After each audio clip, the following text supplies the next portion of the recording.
There are many design elements you can add to your HTML documents using CSS, also known as cascading style sheets. This video will show you how to adjust the font style of the text on your HTML document. If you want it to be shown in italics or just the normal style. Different font styles might come in handy if, say, you wanted to have a group of text or a paragraph stand out. Like, for example, you've got a quote in there somewhere. Here, let's take a look at an example in our editor. Now, here in my editor, this is a Komodo editor, by the way. I've got my content down here in the body section, and I've already got some style set up here in the head section between the opening and the closing style tags. And I've got the styles already added down here in the content area. Like, for example, under H2, I'm using the h2.italic class, and it is going to be, you got it, styled italics. And I've got the first paragraph styled with italics and the second paragraph styled with oblique to demonstrate these two different types of style. And I've got them set up here in the normal CSS syntax, where we've got the name of the selector,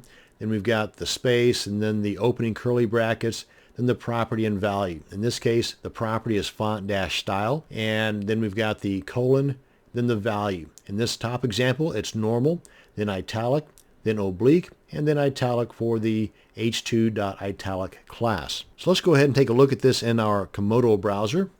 And here we go. Now there's no styling in the H1 tag content right here, so that's just normal. Now in this first H2 tag, we've got that styled as italic, and then the second H2 tag, no additional styling whatsoever. That's why it looks just normal. So let's take a look at the difference between italic and oblique. That's the first paragraph is italic, as you can see here, and the second paragraph is oblique, as you can see here, as defined by this particular class. Now, you can look very, very close here and still not see a difference, because there really is no difference. Technically, there is a difference. Just like technically there is a difference between stereophonic sound and quadraphonic sound, only most of us normal people cannot hear the difference between a stereophonic sound and a quadraphonic sound, but yes, there is a technical difference between the two. Now, that's styling the different blocks. What if you wanted to style just a few words or a sentence, or even a single word within these blocks?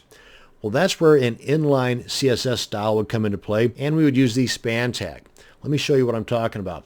Let's say that right here, this entire block is italicized, but we want to use the normal style on lorem ipsum right here, which in the first paragraph is right here. So in this case, we want to put in the opening span tag, then space, then the style attribute, equals, throw in a couple of double quotes, and in between those double quotes we're going to put the font-style : italic, just like we have it up here in the style section here. And I'm just going to cheat a little bit and just copy this right out of here and come on down here and paste it right in between those double quotes thusly. And let's go ahead and save this, and remember it's right here, the lorem ipsum, that we're going to be normalizing. And there we go. Okay, so there's a reason behind using the normal style. That's how you can add font style to a small group of words or a single word within a block of text. And this brings us to the end of this video on using CSS to style the text on your HTML document.